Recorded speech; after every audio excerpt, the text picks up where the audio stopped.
ভোরবেলায় ঘুম থেকে উঠে যদি দেখি যে সকালটা এতটাই সুন্দর, তখন কি আর ঘরে ভালো লাগে? বরকে বললাম, চলো গঙ্গার ঘাট থেকে সবাই মিলে একটু ঘুরে আসি। এর আগে কখনো মেয়েকে নিয়ে গঙ্গার ঘাটে যাওয়া হয়নি। ও কিন্তু কিছুই বুঝতে পারছিল না। পৌঁছানোর কিছুক্ষণ পরে দেখছি আকাশে ঘন কালো মেঘ করেছে। তাড়াতাড়ি করে বাড়ি ফিরে আসার পরেই ঝমঝমিয়ে বৃষ্টি শুরু হয়ে গেছিল।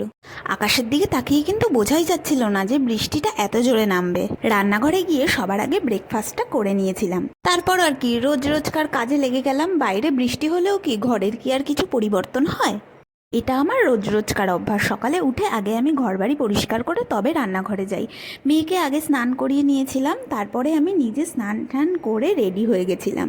বৃষ্টিতে সারাক্ষণ চারিদিকটা কিরকম স্যাঁতস্যাঁতে আর প্যাচ প্যাচে ভাব, আমার একটুও ভালো লাগে না। তারপরে বাড়িতে বাচ্চা থাকলে যা হয় আর কি, অতিরিক্ত জামা কাপড়ে চারিদিক একেবারে ঢুঢু। বর্ষাকালের বৃষ্টিতে একবার জামা কাপড় মেলো আর একবার তোলো, এই কাজ। তোমরাও কি তাই করো?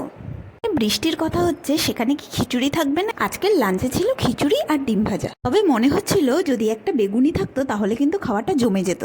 একটু বৃষ্টি হলেই আমাদের বাড়ির সামনেটা এতটা যে জল জমে যায় কি আর বলবো। বাইরে বেরোনো তো দূরের কথা, ঘরের মধ্যে থেকেই ভাবি যে বাইরের অবস্থাটা আরও কি হতে পারে। এদিকে সাপকোপের উৎপাত তো আছেই। তবে যাই বলে, বৃষ্টির দিনে কিন্তু ঘুমটা হয় দারুণ। দুপুরে একটু ঘুমিয়ে নিয়ে বিকেলে চা খেতে না খেতেই স্টুডেন্ট চলে এসেছিল পড়তে। ও পড়তে এলেই হিমি যে কি খুশি হয়, দুজনে মিলে একটু সময় খেলে নেয়। ওদেরকে একসাথে খেলতে দেখে আমারও খুব ভালো লাগে। পড়ানো হয়ে যাওয়ার পর বর বলল তালের বড়া খাবে, তাই কয়েকটা তালের বড়া ভেজে নিয়েছিলাম। তারপর মেয়েকে রাতের খাবার খাইয়ে নিয়ে আমাদের ডিনারটা বানাতে চলে গেছিলাম। এখন তাড়াতাড়ি সব কাজকর্ম করে নিয়ে মেয়েকে একটু সময় দেওয়ার চেষ্টা করি, তাই আমিও আমার সারাদিনের ক্লান্তিটা ভুলে যাই।